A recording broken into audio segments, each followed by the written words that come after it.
Hello everyone जय जगन्नाथ पिलाने एही भिडियोटे चलते आम शिखा गोटे भग्नांश को केमती दशमिक रूपांतर कराए। आम पूर्व भिडियो शिखी गोटे दशमिक को केमती भग्नांश रूपांतर कराए किंतु एथिरे आम शिखा गोटे भग्नांश को केमती दशमिक रूपांतर करवा। तो जदि आप फास्ट टाइम यही चैनल को आसी चैनल को सब्सक्राइब करूँ और सब्सक्राइब समय पाखे जो बेल आइकन बटन अच्छी क्लिक कर दिखाँ जहाँफल कि यही चैनल लाटेस्ट भिडियो नोटिफिकेशन आपन पाखे आगे जाए पहुँच। तो चलतु पाने बुझा गोटे भग्नांश को केमती दशमिक रूपांतर करवा। मन करतु गोटे क्वेश्चन लिखुची पाने 2 विभक्त पाने 5। तो ये हूँ कौन गोटे भग्नांश संख्या पाने भग्नांश देखो पाने ये हूँ कौन ना ये हूँ पाने लब आ तलटा पाने हर कहुए आउ इंग्रेजी पाने लब को नुमिनेटर कहुए आ हर को डिनोमिनेटर कहुए। तो देखो पाने जो क्वेश्चन लिखी 2 विभक्त 5 तो चलते आम गोटे दशमिक संख्यार कन्वर्ट करवा रूपांतर करवा। तो केमी करें ना पाने आपको गोटे जिन मन रखा पड़ो कौन ना गोटे दशमिक संख्या को पाने करने फास्ट आमको हर पाने आमको 10 आने पड़ो ना 100 आने पड़ो ना 1000 आने पड़ो। जदि आमको एति जब आम हर बाहरी पड़ो ना दशमिक संख्या बहुत इजिली बाहरी पड़ो। जदि 10 100 1000 कि 10,000 जदि पाने एक जदि पाने शून्य लगी ना देन आपने दशमिक बहुत इजिली कन्वर्ट करेंगे। तो चलतु यह बुझा। तो पाने देखो ये देखो 2 विभक्त 5 अच्छी तो जो 5 टा पाने आम 10 करें ना पाने 10 बहुत आराम से करें ना केमती ना जब आम 5 पाने जब आम 2 पाने मल्टीप्लाई करदे जब 2 आम गुणीदे देन 5 दूनी 10 हो आउ एक्जाक्ट से पाने आम तले पाने 2 गुणिले मैंने ऊपर 2 की पाने गुणिया पड़ो। देखो ऊपर के पाने ना ऊपर देखो आमर 2 दुगुणे 4 हो तले के रहा पाने ना तले 5 दुगुणे पाने 10 होगला। तो बर्तमान जो 4 विभक्त 10 अच्छी पाने आम दशमिक लिखिपारे ना बहुत इजिली पाने लिखिपार ना केमी ना देखो 1 पाने गोटे शून्य अच्छी तो जो 1 पाने गोटे शून्य अच्छी तो दशमिक बिंदु पर पाने केते अंक ना गोटे अंक रहा। तो देखो ऊपर के अच्छी पाने ना केवल पाने 4 अच्छी तो आम केवल 4 लिखिदबा आउ दशमिक पूर्व पाने कौन रहा देखो किसी नहीं माने केवल आम शून्य रखा तो 0 पाने 4 होगला। तो एमती आपने गोटे भग्ना संख्या पाने दशमिक लिखे। मन करते पाने मैं गोटे क्वेश्चन लिखुची 7 विभक्त पाने 250 7 विभक्त 250 तो यह चलते आम कौन करवा ना गोटे दशमिक लिखा। तो पाने ये जो 7 विभक्त 250 अच्छी ये गोटे कौ भग्नांश ना ये हूँ पाने गोटे प्रकृत भग्नांश। कौ भग्नांश ना प्रकृत भग्नांश। तो प्रकृत भग्नांश क्या कहुए ना पाने जार हरटा पाने बड़ थी आउ लबटा पाने सान थी से प्रकृत भग्नांश। आउ अपकृत भग्नांश कहले कौन ना अपकृत भग्नांश संख्या कहले पाने जमी देखो लिखुचे 8 विभक्त पाने 3 लिखुची तो यहाँ हूँ कौन ना यहाँ हूँ पाने गोटे अपकृत भग्नांश। तो जार लब पाने बड़ हो आउ हर पाने सान हो से हूँ पाने अप्रकृत भग्नांश। तो आउ गोटे हूँ कौन ना आउ गोटे हूँ मिश्र भग्नांश। तो मिश्र भग्नांश पाने केमी लिखा ना देखो 7 पूर्ण 6 विभक्त पाने 5 तो यहाँ हूँ कौन ना यहाँ गोटे मिश्र भग्नांश। मिश्र भग्नांश क्या कहुए ना जो पाने गोटे भग्न संख्या थी आउ गोटे पूर्ण संख्या थी। तो देखो 7 हूँ कौन ना गोटे पूर्ण संख्या आउ ये हूँ गोटे भग्नांश संख्या। तो जो गोटे भग्नांश और पूर्ण संख्या मिसिक थे देखो 7 पूर्ण के लिखा ना 7 पूर्ण 6 विभक्त के 5 लिखा तो यहाँ हूँ पाने गोटे मिश्र भग्नांश। तो भग्नांश पाने 3 प्रकार गोटे हूँ प्रकृत भग्नांश गोटे अपकृत भग्नांश और गोटे मिश्र भग्नांश। तो ये जो 7 विभक्त 250 ये हूँ कौ प्रकार भग्नांश पाने ना ये गोटे प्रकृत भग्नांश। तो चलते फास्ट आम दशमिक लिखा। तो देखो पाने 7 विभक्त 250 अच्छी तो आम कौन करवा ना आमको फास्ट पाने मुझे कही कौन ना आमर जो हर पाने रर जब आम कौन करवा ना 1 जब शून्य आस भारी माने 1 गोटे शून्य हो कि 100 हो कि 1000 हो जदि पाने यही जिन आसला ना माने 1 जब शून्य आसला भारी देन आम दशमिक पाने बहुत इजिली आम कन्वर्ट कर। तो ये 250 पाने आम तो 10 करें कि 100 करें 1000 करने ट्राए करा। तो 250 पाने 1000 करहब ना करहबनी ना पाने करहब ना केमी ना जब आम 250 पाने आम 4 जब गुणीदे जब 4 गुणीदे कौन हो देखो 250 जो पाने के 1000 हो। तो एक्जाक्ट से आम तले पाने 4 गुणिले ऊपर आम तो 7 को आम के गुणा ना 4 गुणीदे। तो बर्तमान पाने के ना देखो 7 जो पाने 28 होगा आ 250 आम 4 गुणिले के ना पाने 1000 हो।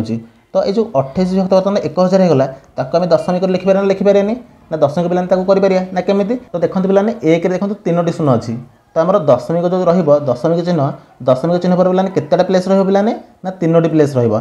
तो देखो 1 3टा शून्य अच्छी मैंने दशमिक पर 3टी प्लेस नहीं जावा। तो देखो गोटे प्लेस पाने 8 लिखा आ गोटे प्लेस पाने देखो 2 लिखा तो आ गोटे प्लेस पाने कौन रहा कि नहीं मैंने पाने शून्य पकईदे। तो शून्य पकईदे आ दशमिक पूर्व पाने कि नहीं मैंने कौन करवा ना शून्य आम लिखिदेवा।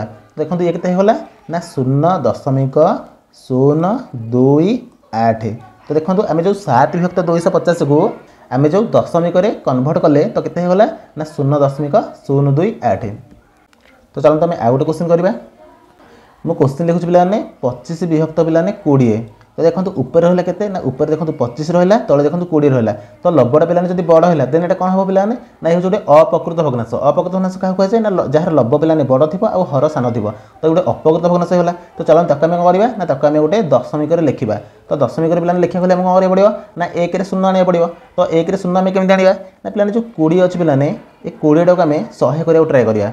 तो 20 पे केते गुणिले 100 हो आम जाने 20 जब 5 गुणिदेवा पे आम के ना 20 × 5 100 हो।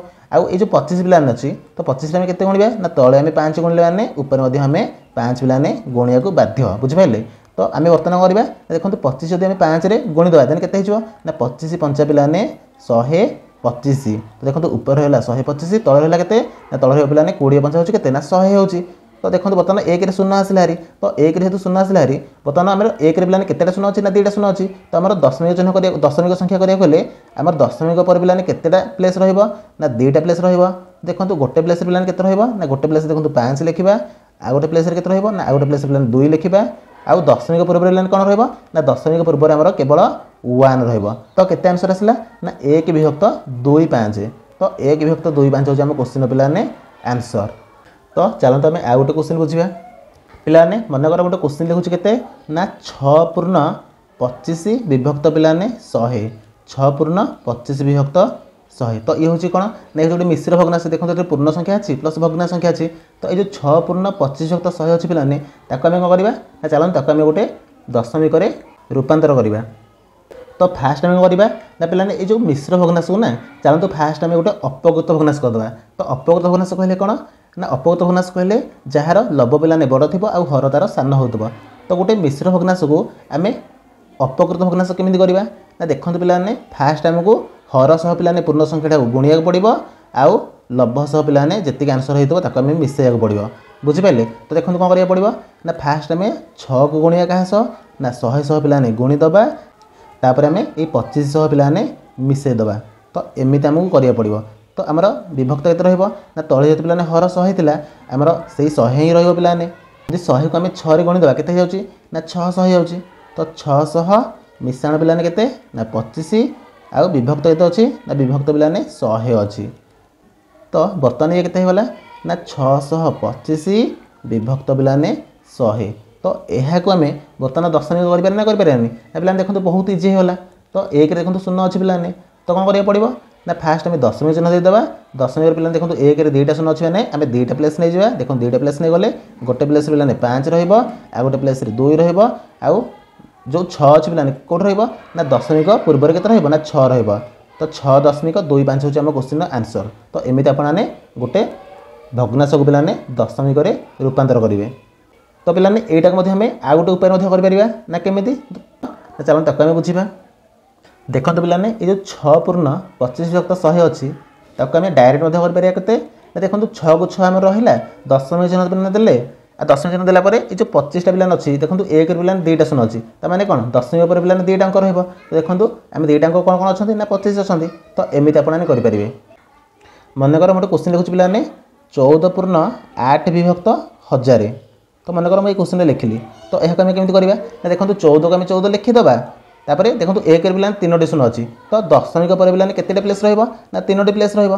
तो 3टी प्लेस जेहेतु पे 8 केवल अच्छी तो फास्ट प्लेस केते रहिबो ना फास्ट प्लेस 8 रहिबो आ बाकी तक देखो एठारे गोटे 0 रहिबो एठारे मध्ये गोटे 0 रहिबो। तो ये केते होला ना 14.008। तो एमती आप डायरेक्ट आंसर सॉल्व करेंगे। तो पे एमती आपने गोटे भग्नांश को दशमिक रूपांतर करेंगे। तो मैं आशा करूँ बहुत भलसे आपने बुझीपारे। तो जब आपने बुझीपारी देन वीडियो लाइक करेंगे कमेंट बॉक्स में कमेंट जनइबे आउ चैनल को सब्सक्राइब करने को जमा भूलें। तो रोचे धन्यवाद।